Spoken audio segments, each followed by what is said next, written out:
2900 асобаў за апошнія 2 гады атрымлівалі заробак у беларускім тэлеграфным агенцтве «Белта», галоўным рупары палітыкі рэжыму. Няхай і не ўсе працуюць на стаўку, калектыў вялізны. Они врут, они обманывают и искажают факты. Я не говорю об искажении фактов телевизионных методов, да, не договорить или немножко обойти кругом. Нет, я говорю про топорную, наглую ложь. То, что им спускают сверху, то они и публикуют. Генеральная дырэктарка Ірына Акуловіч называе «Белта» адзінай крыніцаю з дасканала праверанымі фактамі і крытыкуе хуткія навінавыя тэлеграм-каналы. Мотивация этих людей – это деньги. Потому что каждый клик, каждый заход, каждый человек чего-то стоит в интернете.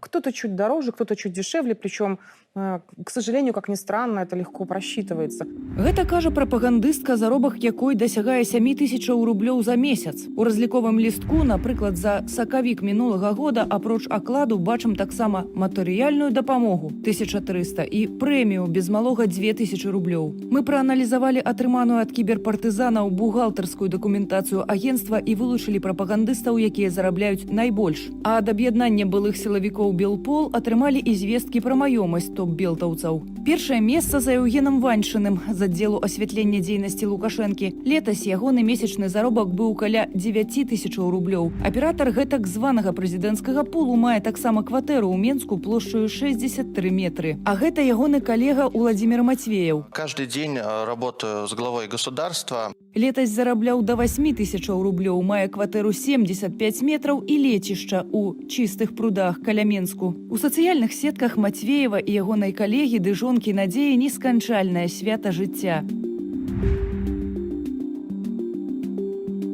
Такія заробкі толькі для самых адданых слуг рэжыму, кажа Артём Шапараў, адміністратар папулярнага тэлеграм-каналу «Рэальная Беларусь». Верхушка, которая возглавляет Белта, БТ и пул Лукашенко, это, безусловно, сторонники диктатора. Они же ближе к телу диктатора, поэтому они получают деньги. И для этого они, в принципе, к нему и пришли. Узорны прыклад працаўнік калектыву «Белта» Ігор Ганчарук, галоўны рэдактар часопісу «Беларуская думка». Зарабляе больш за 4500 рублёў. Быў пад судом за крадзеж у радыё «Мінская вална» сумы эквівалентнай 33 тысячам долараў у перыяд з 2006 да 2009 года, вынікае з інфармацыі, атрыманай намі ад Белполу. Мае кватэру ў Менску. А гэта калегі Андрэй Варапай і Юрый Гроераў. На YouTube-канале «Белта» робяць праграму «В теме». Зарабляюць больш за 5000 на месяц. Если ты это делаешь без интереса, это видно. Усе відэапраграмы ў выглядзе нататак трапляюць на сайт «Белта» і ў рэпартажнай форме ў газету «7 дней». Яе галоўная рэдактарка зарабляе больш за 5000 на месяц. Запісанай на сябе маёмасці не мае. Заробкі намеснікаў генеральнай дырэктаркі Тацяны Брук і Станіслава Рымашэўскага адрозніваюцца на траціну. Прапагандыстка Антаніна Балаболова зарабляе на 1000 больш за калегаў Ганну Маслякову, Аліну Грышкевіч і Тацяну Крышэнік. Затое апошняя мае ў Менску дом плошчаю 264 метры з лазню. Михаил Мацееўскі з аддзелу асвятлення дзейнасці Лукашэнкі змяшчаецца ў кватэры на 33 метры, але ягоны заробак амаль 6800. Але не варта думаць, што ўсяя «Белта» жыве на шырокую нагу. Такая шчодрасць толькі для найбольш адданых. Іншыя зарабляюць 1500. Тогда, когда ты пишешь про собачек, про котиков, про то, что там у какой-нибудь там бабушки там в Минской области там картошки там не хватает или дрова там надо завести, да, тогда ты получаешь 1000. Как только ты пишешь о том, что вот руководитель страны Александр Лукашенко помог, сделал так, что бабушке в Минской области уже не нужна помощь, чтобы ей там привезли дрова, чтобы она топила свою печку, вот тогда ты уже получаешь, наверное, 3.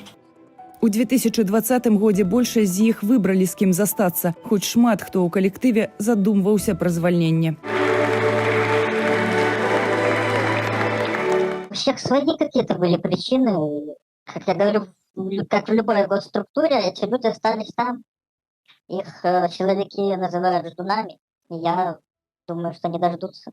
Ці яно таго каштуе, кожны мае пастанавіць сам. На фоне сярэдняга заробку ў Беларусі белтаўскія прапагандысты зарабляюць шмат, але ў параўнанні з тымі ж расійскімі калегамі. Если сравнивать с той же Россией, где, да, там, если ты работаешь на гостелеке, то даже если ты рядовой корреспондент, у тебя будет хорошая зарплата по сравнению со всеми другими профессиями. Да? А если ты вдруг там становишься какой-нибудь звездой пропаганды, вот, то у тебя тогда какие-то заоблачные суммы. З бухгалтарскай дакументацыі Белта вынікае, што прадпрыемства летась каштавала беларусам каля 11 мільёнаў рублёў. Міністэрства інфармацыі укінула каля 2 мільёнаў, рэшта паступіла ад кіраўніцтва справамі прэзідэнта. Дзяржава ж сцвердзіла, што агенцтву дае 1 мільён 800 тысячаў рублёў. Дакідваюць на існаванне тэлеграфнага агенцтва таксама беларускія прадпрыемствы ад арганізацыяў вайсковай прамысловасці да аграпраму. Пра гэта у нашым наступным выданні. Юлія Цельпук, Белсат.